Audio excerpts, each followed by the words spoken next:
सच्चे दोस्त की कहानी। गंभीर रूप से बीमार दो आदमी एक ही अस्पताल के एक ही कमरे में रहते थे। इनमें से एक आदमी को, जिसके फेफड़ों में तरल जमा हुआ था, ट्रीटमेंट के रूप में प्रत्येक दोपहर 1 घंटे के लिए अपने बिस्तर पर लेटने की अनुमति दी जाती थी। उसका बिस्तर कमरे की इकलौती खिड़की के पास था।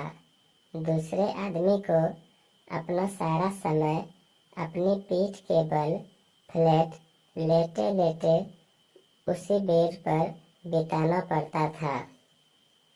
ये दोनों व्यक्ति जो अब कई समय से एक साथ थे, उन्होंने अब आपस में घंटों तक बातें करना शुरू कर दी।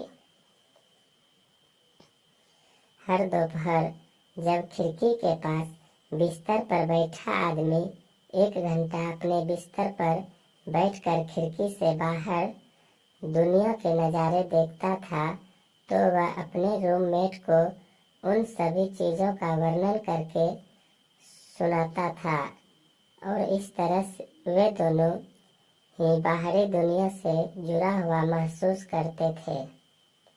दूसरे बिस्तर पर बैठा आदमी, जो चाहकर भी ज़्यादा हिलडुल नहीं सकता था, वो अब उस 1 घंटे की अवधि के लिए अपने आप को जीवित महसूस करने लगा।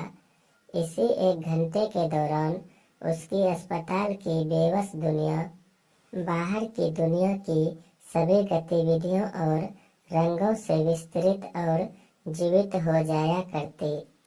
खिड़की से एक सुंदर झील वाला पार्क दिखाई देता था। बत्तख और हंस पानी पर खेलते थे, जबकि बच्चे अपनी खिलौने वाली नावों को चलाते थे। रंग बिरंगी फूलों के बीच युवा प्रेमी हाथों में हाथ डाले चलते थे और दूर से शहर के क्षितिज का एक अच्छा दृश्य देखा जा सकता था। जैसे ही खिड़की के पास वाला आदमी ने यह सब विस्तार से बताया, कमरे के दूसरी तरफ का आदमी अपनी आंखें बंद कर लेता और सुरम्य दृश्य की मन ही मन कल्पना करता।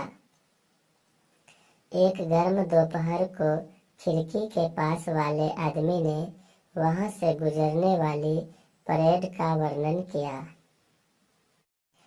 हालांकि दूसरे आदमी को किसी तरह की कोई ध्वनि या बैंड की आवाज नहीं सुनाई दे रही थी, फिर भी जैसा उसका वर्णन खिड़की के पास वाले आदमी द्वारा किया जा रहा था, दूसरा आदमी इसे आंखें बंद कर देख सकता था, अपनी कल्पना में, अपनी मन की आंखों से। कई दिन और सप्ताह बीत गए।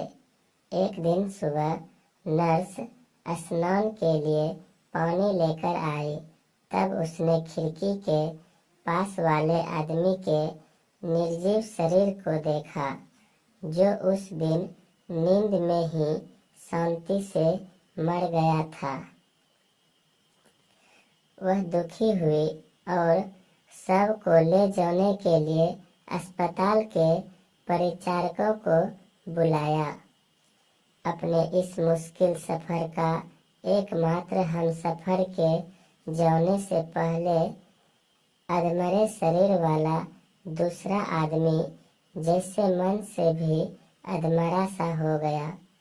कुछ दिन बड़ी पीड़ा और बोरियत में बिताने के बाद उचित समय देखकर आदमी ने नर्स को उसको पहले आदमी के बेड यानी खिड़की के पास वाले बेड पर शिफ्ट करने के लिए कहा।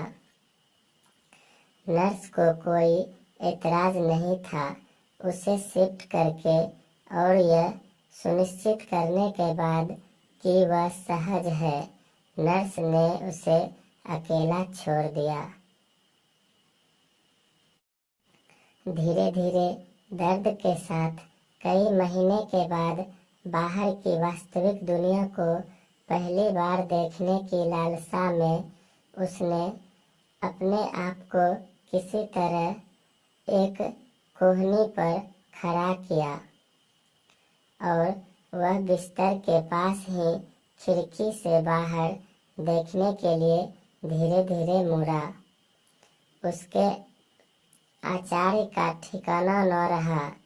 तब उसने खिड़की के बाहर एक ऊंची दीवार को देखा जिसके पार कुछ भी देख पाना असंभव था।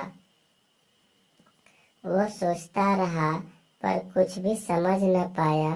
तब उस आदमी ने नर्स से पूछा कि उसका मृतक रूममेट कैसे इस बड़ी दीवार के बावजूद खिड़की के बाहर ऐसी अद्भुत चीजों का वर्णन किया करता था। नर्स ने जवाब दिया कि वह आदमी अंधा था और दीवार भी नहीं देख सकता था।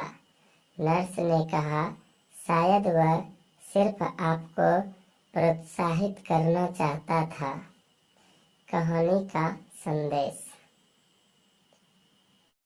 जीवन में आप कितनी भी विकट परिस्थितियों से गुजर रहे हो, लेकिन आप हमेशा ही कोई न कोई आशा की किरण ढूंढकर उस परिस्थितियों का सामना कर सकते हैं।